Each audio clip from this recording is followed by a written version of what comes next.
Wealthy people, first they get into stocks, then they start a business, and then they get real estate. Owning a stock is owning a percentage of a great business. The people who aren't wealthy is because they don't own nothing. You only have your money sitting in cash. If your money is just sitting in cash, realistically, you're becoming poorer every day.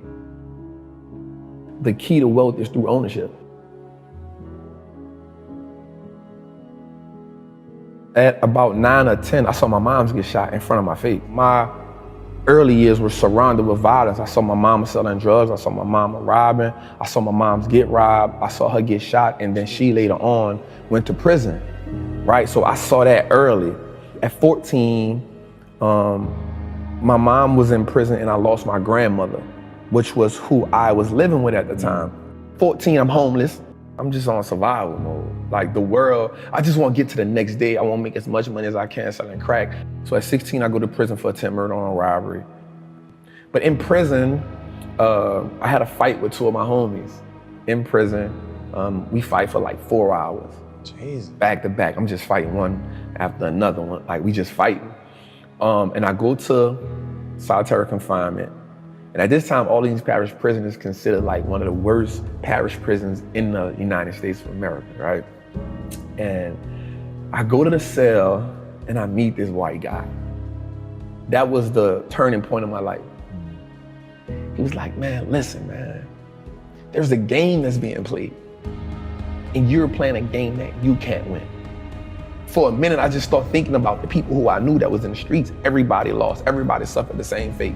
He has on a red and white band at the time. The red and white band means you're in federal custody. The first 3 things was he said, listen, man, wealthy people do 3 things, man. They stop trading time for money. They make their money work for them. And they give as much value to people as they can. And we got a little deeper into that. He said, the reason why you give people so much value is because if you give them so much value, they'll never leave you, and they'll always be there for you, and you will never need for anything as long as you give wealth and value to people. And so I learned that as I got older. That part really didn't make sense to me at the time, but the money working for you part, and I was like, how do you make your money work for you? Again, all I know is how to go get money. That's all I know. So later on in that, he says wealthy people do 3 things. So we in the cell for about 45 days. Every conversation with him about money and transition was always wealthy people do. So he says, wealthy people, first they get into stocks, then they start a business, and then they get real estate. So when people ask me, how did I get into stocks? It's because I follow that rule. And so my rest of my time in prison, I wanted to be that. I wanted to be a part of that wealthy conversation. And so what happened to me was it started reminding me of being in the streets. Everything about it. And I heard this term one time that said, the real gangsters are on Wall Street. The real gangsters are in the government. And I was like, damn. The reason why people think wealthy people or people with money are sinister is because that's what you kind of taught in the hood. Like you kind of taught like the people who really have money, like they did some wicked shit to get it. They did some backstabbing, cut, get it, and you'll never get that, right? And so that same mentality now happens on a lower level, right? The hustling, the dope dealing. So now you think like, yo, I gotta just do sinister shit to get money. And then the people who are successful in the drug game, they're looking at the people at the top like, damn, I wanna be that. But the people at the bottom will never get a taste of that. And so now we just kind of living off ambition. And so now the people who are in the middle who working, they're like, oh, them people with money, they all crooks. Because being at the bottom teaches you to envy people at the top.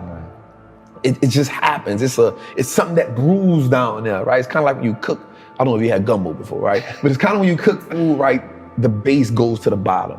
And so most people live in that bottom, never knowing how they'll get up there, right? I remember, so when I was working in the inner cities, I remember having this moment where I was like, wait a second, this is not an intelligence problem. Intelligence is evenly distributed. Like I remember saying to my wife, the next Elon Musk is gonna be found somewhere in Compton. The problem is, he doesn't believe in himself.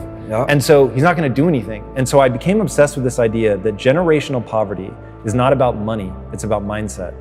Now, it will manifest as money, but it is that. So I remember I had one kid come to me, and I was the first person that told him, you can be successful. Like, what the why do you not think you can be successful? It didn't even make sense to me. And he was like, well, my mom always told me that the world didn't want to see people that look like me succeed. And I was like, I'm sorry, what?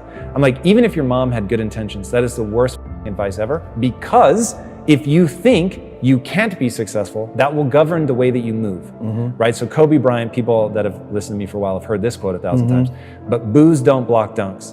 The world can hate you all they want, but if you're good enough, think about this. The best basketball players in the world were paid millions of dollars to stop Kobe Bryant from scoring, and the scored 81 points in a single game. 81 points. When you've got 5 people paid millions of dollars actively trying to stop you, and they can't because you've gotten that good. That to me is the game of money. People can not want you to succeed all they want, but if you out-invest them, they can't stop you. So if people are not encouraging you to read, you're not going to read. What happens is now, no one now believes that it's possible. Once you keep passing that down, you start accepting the lower level. And then there's a few of us or a few people who say, nah, I'm an outlier, yo, like I'm about to go for it. And then whatever happens, I'm with it. You feel me? So for me, again, one of the greatest things that happened to me was my mother telling me like the world is raw and you gotta get how you live. But I also saw my grandmother be a legal entrepreneur. So I saw it from both worlds. So while I'm in prison, I pick up a habit of reading. That was the game changer for me. On the streets, I never had the opportunity to just sit down and read because I'm always trying to survive. In prison, there was no longer a survivor mode there. I started hustling in prison. So I was working in the laundry. And so your clothes don't really get clean. So I found a hustle like, yo, I'll wash your clothes when we do it, but it's $5 or $25 a month. So that gave me a whole another set of money. And then I started being like a numbers dude. How Vegas have the numbers, the betting, I became a numbers guy. So I used to get up in the mornings and watch CNBC. So mind you, people in prison, they love to watch The Young and the Restless. And so I would have to get up before them to watch like Squawk Box, Jim Cramer. And I'd just be like, damn, these motherfuckers get all this money and they not risking their life. Something gotta change for me. Like something gotta change. And so I just started listening to them every day and I started comparing it to the streets. A good business is just like a good hustler. A good business has great product. They have great clientele. A great hustler has a great product. He has consistent clientele. A good business on the stock market has what's called a moat, a competitive edge that keeps his competitors away. A good hustler on the street is gonna have that competitive edge where they be like, nah, yo, I ain't rocking with you. I'm gonna just wait till Trap come back, right? So there's the competitive edge. A good business has a good branding moat, meaning my name is good, right? So a good hustler on the street, yo, Trap got that blue magic. I'm good on you. Like if I can't get Trap, I'm gonna just go Trap. But Trap got that blue magic, that's what I'm rocking with. Branding mode, right? That's it. A great business on the stock market has more assets, more liquidity than debt.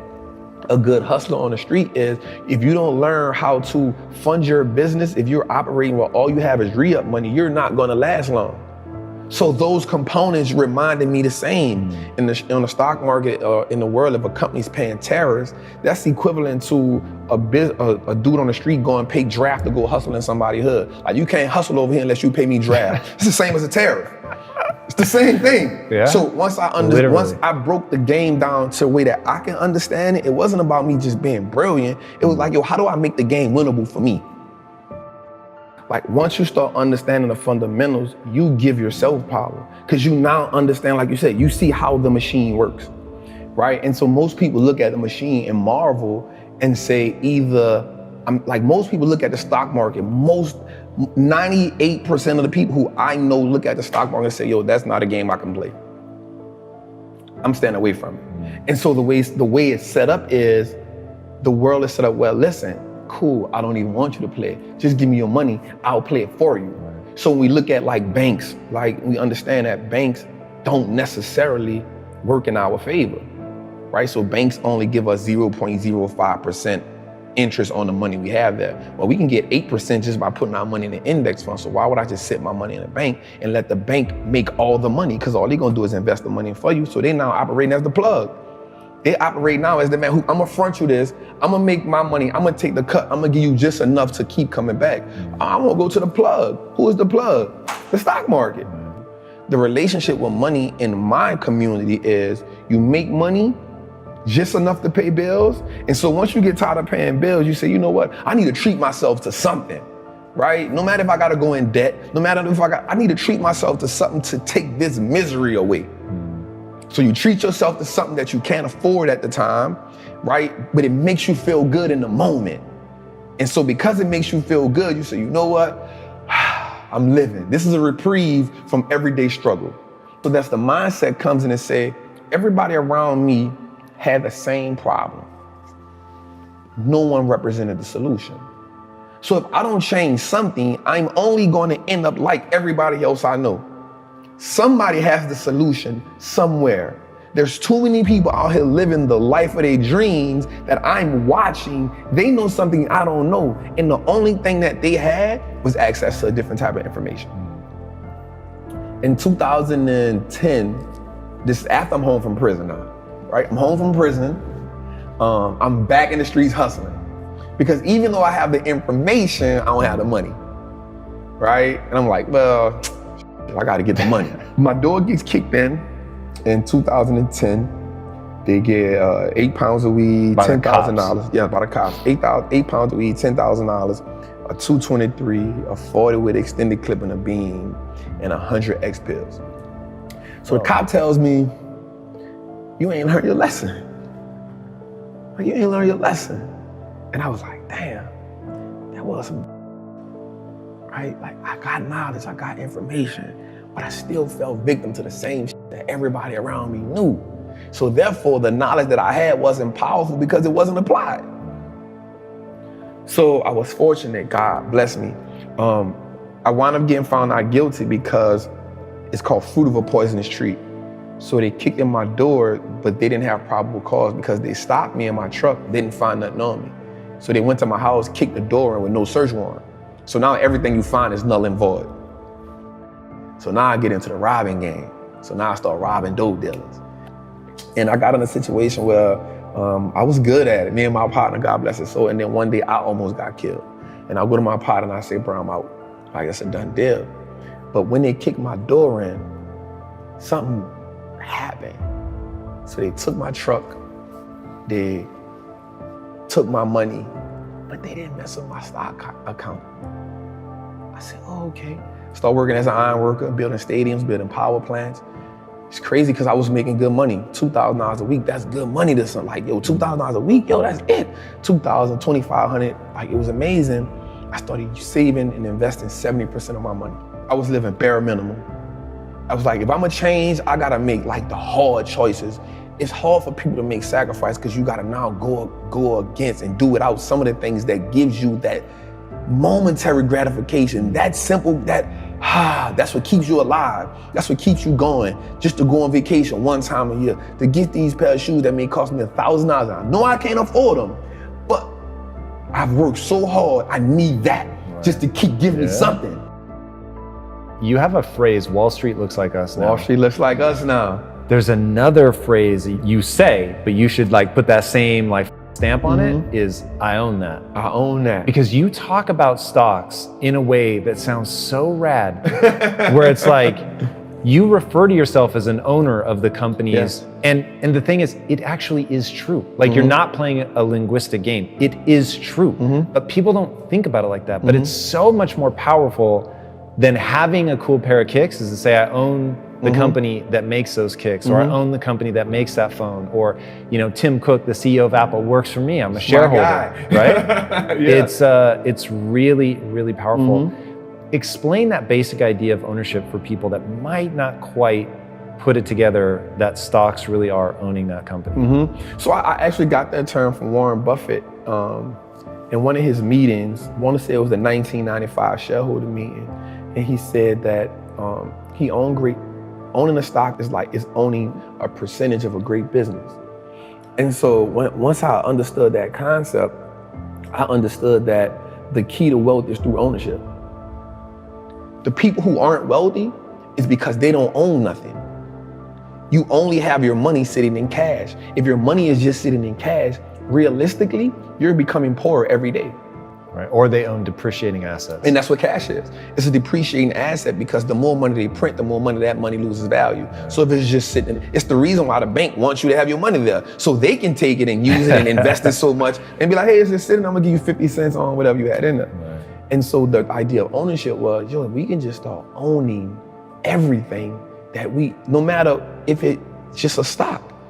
Like, that's powerful, because if you can start owning the businesses that you now consume every day, you turn a one-time transaction to a lifetime of profit. And that was major for me, because if I go to the store and buy a pair of Nikes, that's a one-time transaction.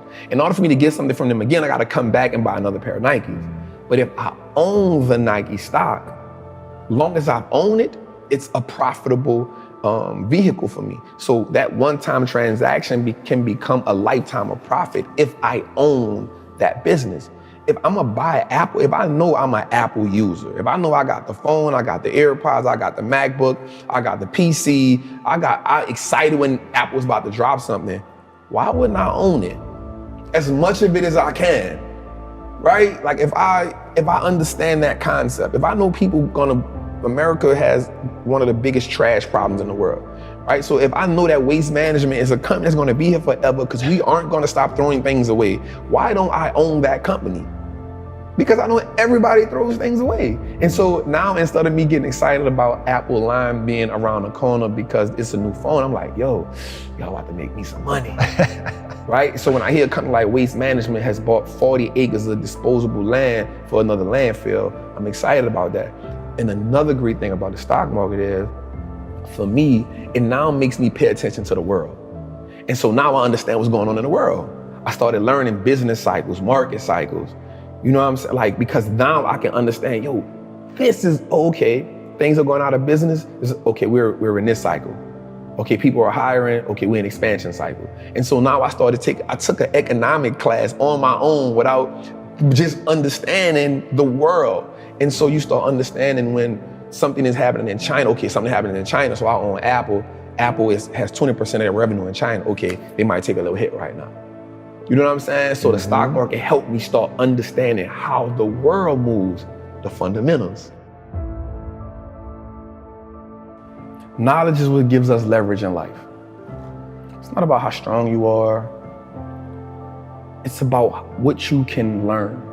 And then how can you actively apply that? I have this acronym called FEAR, finally exiting average reality, right? And what happens is, until we can overcome the fear, some people actually fear success. Success comes with a lot, right? But until you can overcome that average reality that you're living in, no matter what you're on, once you become comfortable there, it becomes average. Anyone can live in average. Everyone can live in mediocrity, right? Then there's those outliers who consistently push themselves to go to the next level. And the thing about the human mind and the human body, it will go as far as you push it. As long as you believe in it. Like you said, the only belief that matters is, what do you believe you can do? I personally believe that there is nothing I cannot do. And for me, it's all about impact, purpose, fulfillment. Like, the money is a byproduct of everything else. That isn't my focus. My focus is I have a knowledge and information that I know that can change lives. Not just one life, not just like lives. And so the way that you change lives is by consistently learning, finding new ways to put that information out there, being able to open up, being able to be vulnerable, because people need to connect.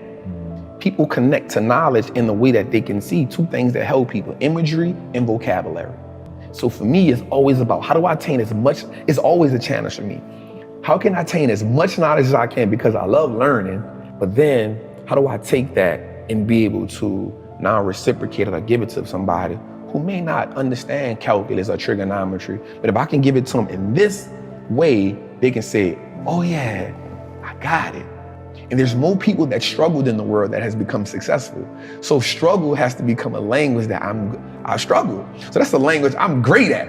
So if I can break down things into a struggle language, now I make it the game winnable for everybody. What do you say to people that don't think they have enough money to invest? So the important thing for me to tell them is start where you are. You build a house brick by brick. If we look back at our situation, you see you inherited that, whatever it is, that poverty. You inherited that mindset, that idea of scarcity, that idea that you don't have enough money. You inherited that. Building wealth becomes a revolutionary act.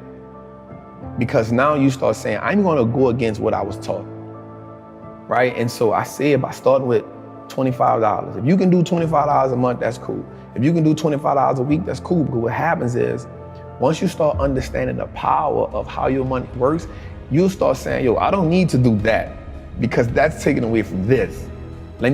That 25 will now become $50. Guaranteed. That 50 will now become 100 because you're gonna start doing more with less. Invest in your first stock. It don't have to be a winner. It doesn't have to be a home run. It can be an AT&T stock that costs $26 right now. It may not be the best investment in the world, but you started, right? And the great thing about anything is you can't be great if you never go to practice. You can't hit 81 if you never get in the gym. So just get in the gym and then find somebody who can teach you.